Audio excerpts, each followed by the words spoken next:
Hello and welcome to the Garden and Pavilion School. My name is Emma and I'm a speech and language therapist, and we also have Georgia, who is an occupational therapist, here today. Today we're just going to give you some brief examples of what we do at the Garden and Pavilion School.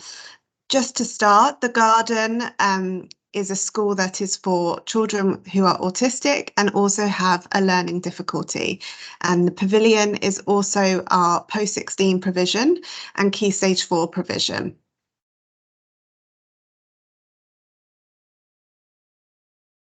So just thinking about the school population, so all of our children are autistic, and just thinking about what autism means, it's a spectrum, so it's a world of difference. So all of our children, brains are wired differently, and they perceive the world around them differently, and they process the world around them differently, but also they interact with the world differently. Therefore, their behavior is different, and that's what we class as neurodiverse. So we're just going to go through some of the values at the Garden School. So we kind of say that the shared values are a shared vision. So the Garden School values for staff and students are to have a positive relationship, to be independent, and to engage meaningfully. So why is it important for us to have shared values? So this supports us to establish clear expectations for staff and students. It impacts our practice and how we support the students. It supports staff to make preventions, and this impacts on students' engagement. And it supports the staff to teach expectations, and this impacts on our curriculum. And how do we transfer these values into our everyday practice? So teaching new skills supports the values. So to engage meaningfully, so this is to listen and to comment, to be independent, so to tidy up and to pay. So these are just some examples of what the children are doing at school, and to have positive relationships, so to share and to play with others. So every class may focus on different core skills, and these are called the classroom rules. So firstly, the focus on skills that are more important in class. The focus on skills that are important in the class across all settings and lessons. Focus on developing these skills in the lessons and activities with the students, and the skills support the school values. So just underneath is an example of some of the classroom rules for one class in particular. So that includes being respectful, responsible, and safe. And these may vary across the different classrooms. So within the Garden School, we have a curriculum that is bespoke to all of our children.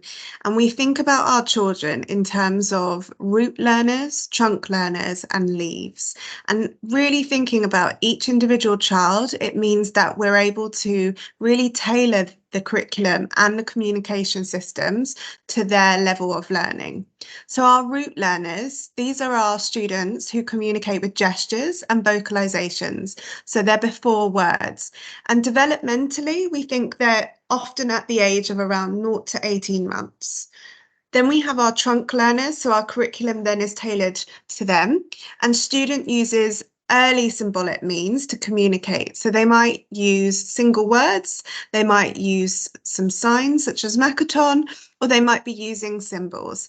And developmentally, these students are at the age of around 18 months to 3.5 years. Then we have our other students, which are our leave students. And so they have more advanced language abilities. So they might be at a sentence or conversational level, and they're starting to develop their social awareness of others. And again, we're thinking about kind of their developmental level, 3.5 years plus. So at the Garden School, we might have a student who is 16 years old, but actually they are a root learner. So developmentally, they're working at 0 to 18 months kind of level. The students are loosely kind of split into the classes.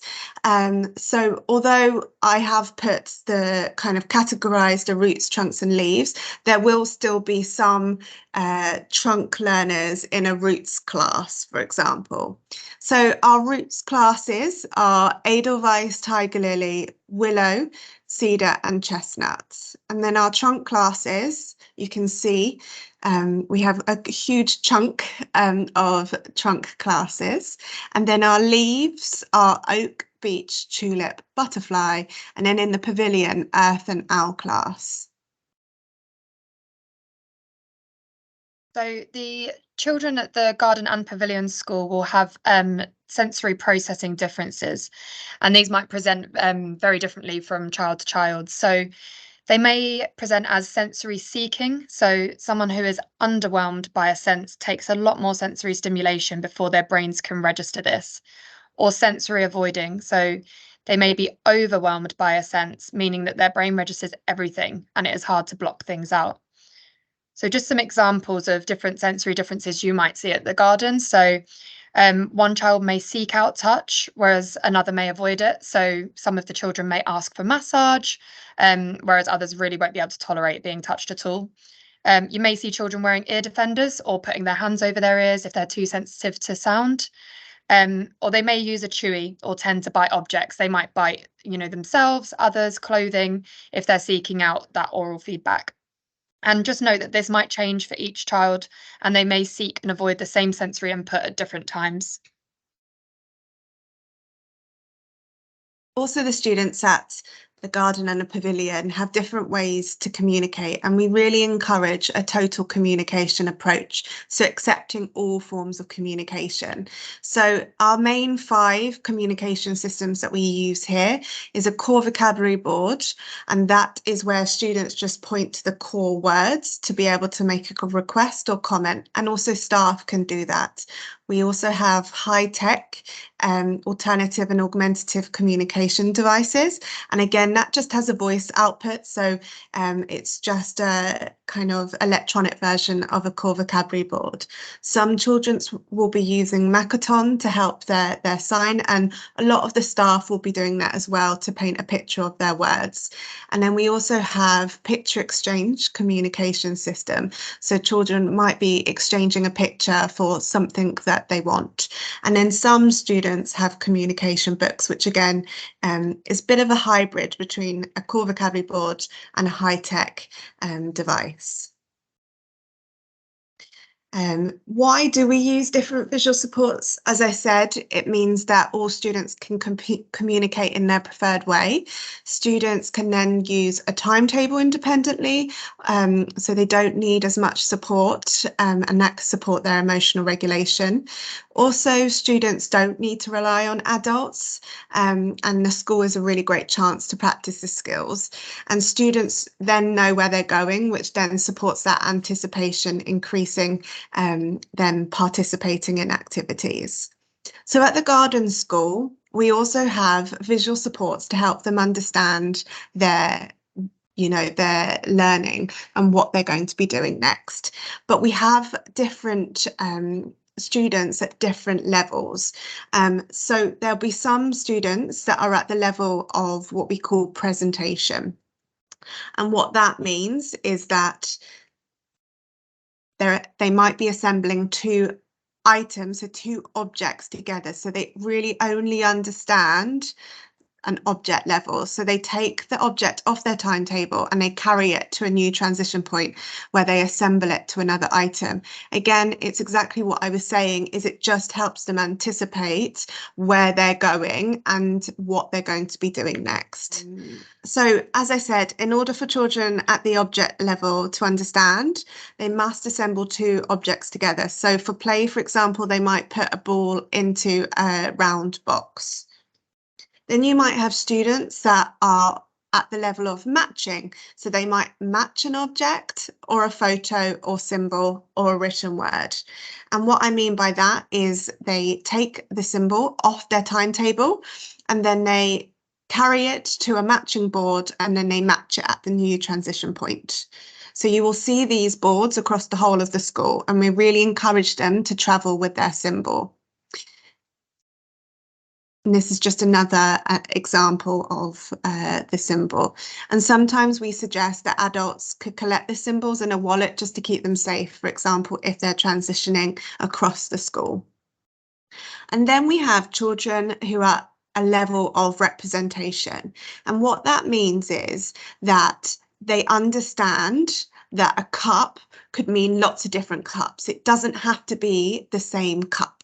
And so at this level, they don't have to match. They just take the symbol after the activity and put it into the finished box. And this might be a familiar timetable that you might see in other schools.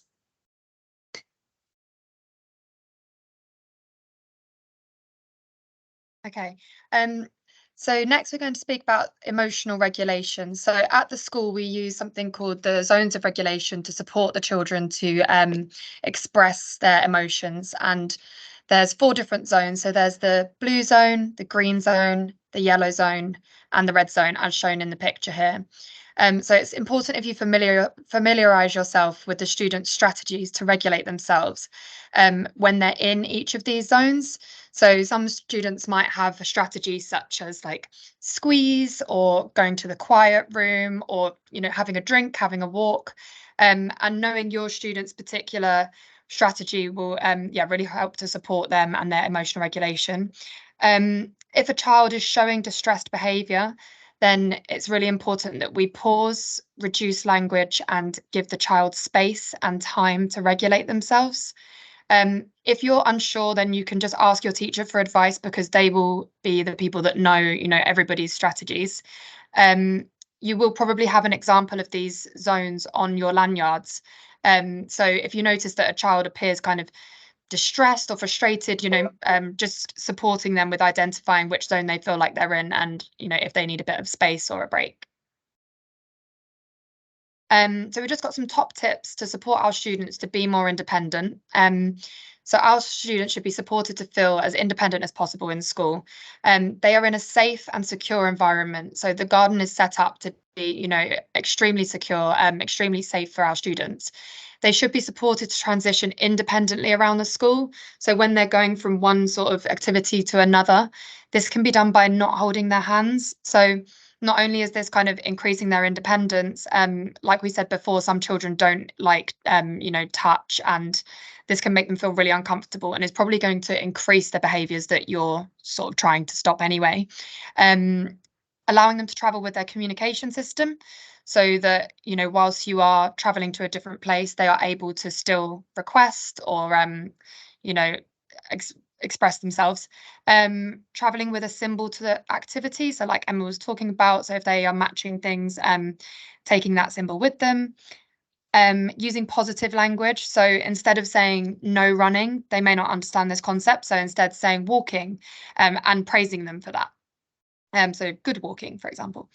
And using the visual supports for transition. So for example, now and next boards, green and red boards, their visual timetable, and potentially sand timers if they need that for transitioning to the next activity. These are just some more top tips. So follow the children's interests. So you should have an idea of kind of what they are interested in and use this like to, you know, yours and their advantage. Listen to what the children say. So whether that's communicating verbally or using their communication systems, use their ideas and words, not yours, because they may not understand that. Reduce adult-led talk, so don't ask lots of questions.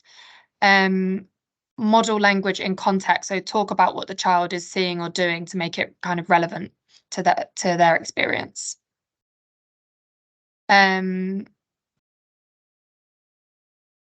So try not to tower over the students, physically get down to their level and their eye line.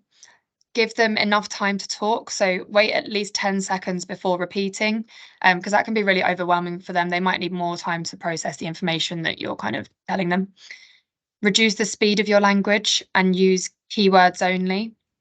And use positive language, as a lot of our children don't have the understanding of the no and not, like we just spoke about. So walking rather than no running.